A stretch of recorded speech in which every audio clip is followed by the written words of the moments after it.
Ladies and gentlemen, my name's Paul, and in this Regaming.com video we're going to be discussing Navi, as there has been a substantial leak concerning AMD's upcoming GPU. Essentially, a bare PCB has been spotted on the website Beidou, and while it is devoid of components, so we don't get to see, for example, the die of the GPU itself, we can make out a lot of details for the specifications for AMD's next GPU series. Now, it is important to realize that we don't know exactly what this board represents. We don't know if it's the highest end SKU of the Navi lineup, or it could be, let's say, the mid-tier.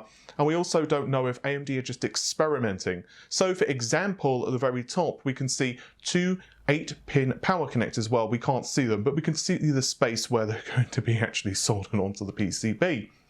So 8-pin power connectors deliver up to 150 watts of power. So we have two of those, so obviously that's up to 300 watts that Navi can technically draw from the PSU directly, plus the PCIe connector, which, well, obviously plugs into the motherboard, can also draw up to another 75 watts. So you can become a little concerned there and wonder if Navi is actually going to be rather power hungry. The thing is, just like AIBs do now with additional PCIe connectors on the board, or like add additional, like rather than a 6-pin, they go to 8-pin or what have you. It could just be a custom variant we're seeing, or AMD experimenting internally to see what Navi does in terms of clock speed for boost frequencies and so on when it has access to additional current. For example, if we look at the GTX 1650 non-TI, there are many manufacturers who are, of course, producing the GPU without the supplemental power connector, so it's just drawing it directly from the motherboard, 75 watts. However, a great number of models are also available with the 6-pin power connector as well, because it allows slightly higher clock frequencies. Oh, and in case you're wondering my opinion of the GTX 1650, just as like a bit of a bonus, I would probably say, like most people, don't purchase it.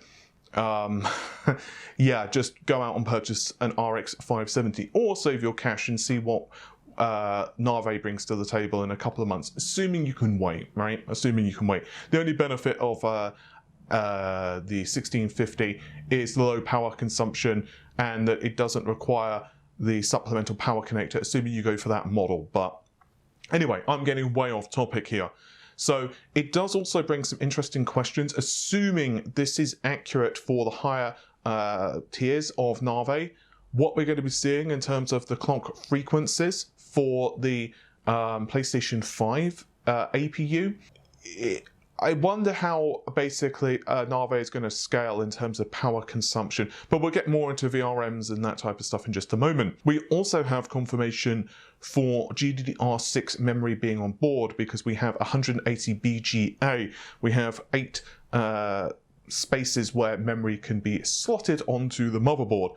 Technically speaking, you could actually have 2 gigabytes per chip, so that could be 16 gigabytes of GDDR6, but almost certainly this is not going to be the case. Now, there was that leak on a couple of forums now, which actually tell us that AMD are going to be shooting for 410 gigabytes per second of memory bandwidth on a 256-bit bus, and the 256-bit bus has been prevalent in multiple leaks, and honestly, even if you were just guessing at the specs of what AMD were kind of putting together for Navi, you would be probably hard-pressed to guess anything else other than 256-bit. It just makes sense given their past history and what they've done with Polaris, and 8 gigabytes for the performance targets that we're hearing from AMD. Once again, I've heard from multiple sources AMD is shooting for at the least the RTX 2070-ish or GTX 1080 levels of performance,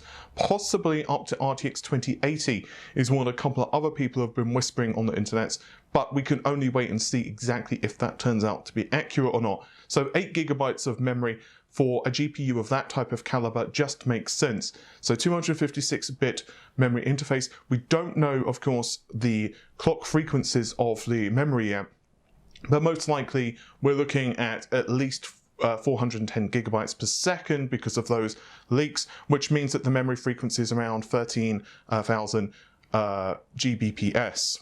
Keeping to the connectors though for a second longer, we can also see there are spaces for what appears to be 2 display ports, a single HDMI port, and possibly a USB Type-C port, which would mirror very closely to what NVIDIA are doing with the USB Type-C virtual link. Obviously, we can only wait to see if that's true, but it does make sense. Going back to the power delivery / power of the board, and just as I said a moment ago, there are 2 PCIe 8-pin power connectors, but this is also in conjunction with an 8-phase VRM. Once again, it's possible we might see different custom variants of this GPU, and so it's possible, therefore, that we might see more robust or slightly less robust and power delivery. And of course, it also does depend heavily on whether this is the higher tier GPU or whether this is the lower tier GPU.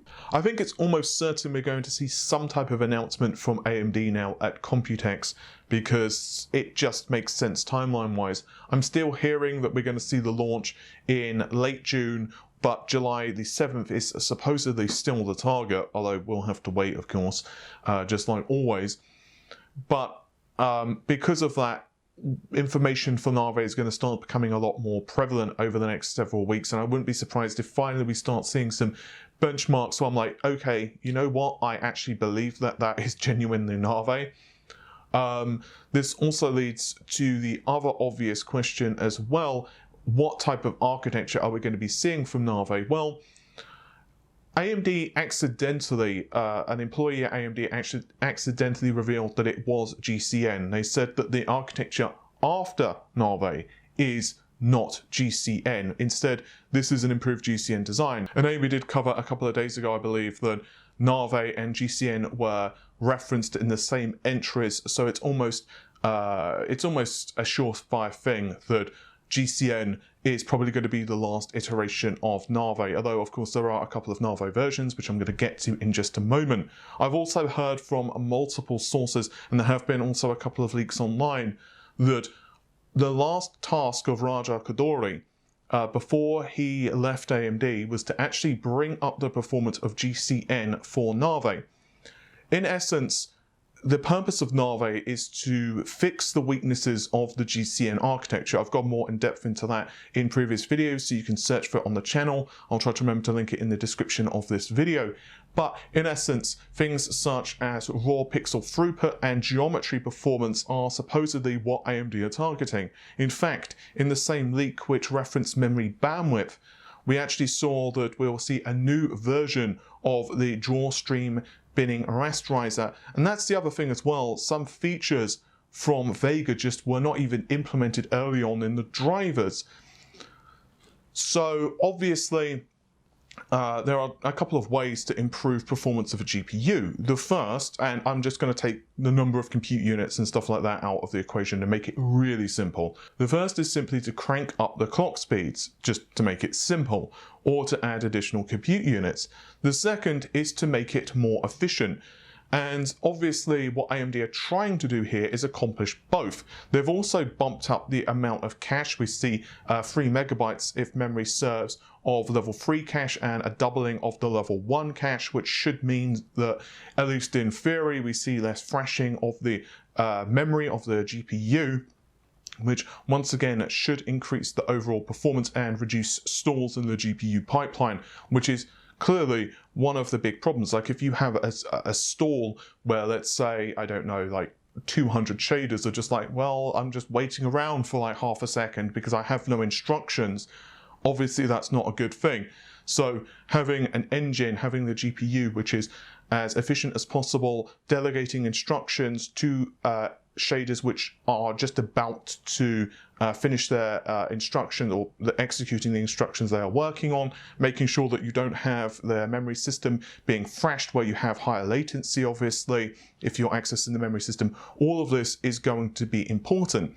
As a quick reminder though, we have a couple of variants of Navi. The first, of course, is the first wave we're going to be seeing launch this year. Now, once again, just to remind you, although performance targets have not officially been revealed, don't be surprised if it's RTX 2070-ish. then next year there will be Navi 20. So this year is going to be Navi 10, and then next year is going to be Navi 20. I've heard less about the performance targets of that. All I've heard is it's going to be higher, which doesn't tell you anything. I mean, higher technically could be like 3% higher than Navi 10, but it's most likely that they're going to be targeting performance higher than the RTX 2080 Ti. That's not what a source has told me. It just makes sense, because if you're AMD and you release a product, let's just say, I don't know, 18 months later than your competitor, but you're only as fast as them on their higher tier, it's not going to be the best look for you. It's possible, though, that they might be about as fast as the RTX 2080 Ti, but considerably cheaper. Don't forget, one of the things we've heard multiple times about Navi, I've heard it from multiple sources, you've probably heard it from a dozen different articles, AMD want to bring down the price of the GPU. I'm not quite sure we're going to get it at like $200 for RTX 2080 performance or anything quite that crazy, but I wouldn't be surprised if for around $300 US you have a GPU which make NVIDIA really question their pricing strategy. So it's going to be interesting to see exactly what happens with that. Navi 20, I've been told as well, is going to have some architectural improvements compared to Navi 10. So it's not just going to be like, oh, this is like more shaders. Instead, I've heard that it's going to have ray tracing support on the hardware, but I don't know exactly what type of performance we're going to be getting out of that. All I've been told is it's going to be targeting NVIDIA or better levels of performance, which makes sense. I mean, at that point, you can probably guesstimate that NVIDIA will have released the GeForce 30. I mean, the rumors are that that's going to be Ampere from memory, and that's going to be almost certainly built on the 7nm process. NVIDIA have said, hey, we can make really efficient GPUs, and we don't need to just shrink down the process. And there is that concern as well, that AMD are kind of using two strategies here to compete with NVIDIA. The first is a die shrink, so they're shrinking from 14nm down to 7nm, plus they're still trying to improve the efficiency of the architecture. So in theory at least, and this is just speculation of course, NVIDIA can just play the die shrink card, but I don't think they're going to do that this year. My guess is that they're probably going to wait until next year, or maybe late this year. And then we've got the entire head scratcher that is Intel, and I've covered that before in Intel XC. Basically, the GPU market really needs a kick in the butt right now. We all know this. Like, you know, going back just for a second to the GTX 1650, I was asked by an AIB if I was interested, and I was like,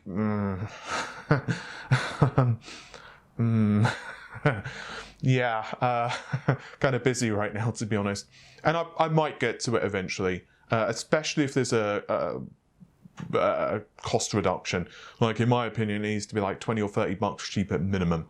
It doesn't really help that they've even used the Turing, the Volta encoder on the GPU. So that's not really good if that was like one of the reasons you was thinking about buying the GPU. So the great news is that the RX 570 is a real champ right now. You can get the Red Devil. You can get like the Power Color Red Devil and some other really overclocked GPUs, which are still cheaper than the 1650. So hopefully we do see a lot of competition there from AMD to really kind of put the squeeze on NVIDIA. As yeah, I maintain what I've said previously, that the GTX 1660 Ti is an amazing card.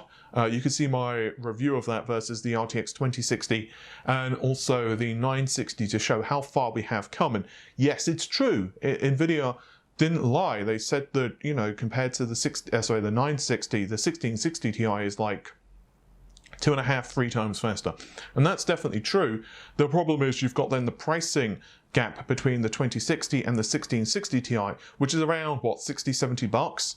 And I'm talking for the very base models here. I'm not talking for the fancy models which come with a coffee machine attached to them. I'm talking for the very basic reference models. So if you start paying, I don't know, 20 or 30 bucks more for the shinier models in the 1660 Ti lineup, I'm just like, well, that pretty much nullifies the point of that card. You might as well go for the RTX 2060.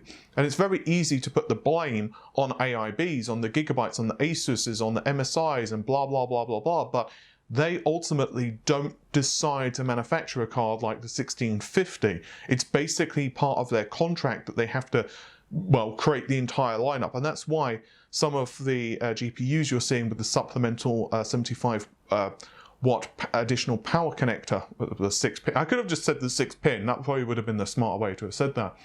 Anyway, yeah, I kind of rambled on a little bit on this video because I know I'm at the point now where I really want to see what Navi does.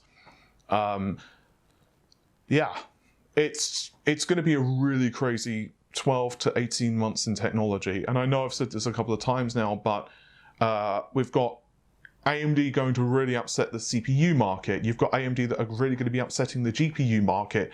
You've got NVIDIA who are facing pressure now from a second competitor with Intel. You've got Intel, which who knows what's going on with their CPU side of things, but they are going to be releasing new CPUs over the next couple of years. We've got even more head-scratching stuff from the consoles with the, let's say, the PlayStation 5 for a second, supposedly going to be putting out performance that is going to be really impressive. I mean, a Zen 2 CPU, 16 threads, Navi-based GPU, it should be very playable. I don't believe that it's going to be 8K capable. I think you can upscale to 8K, but upscaling is not the same thing as native.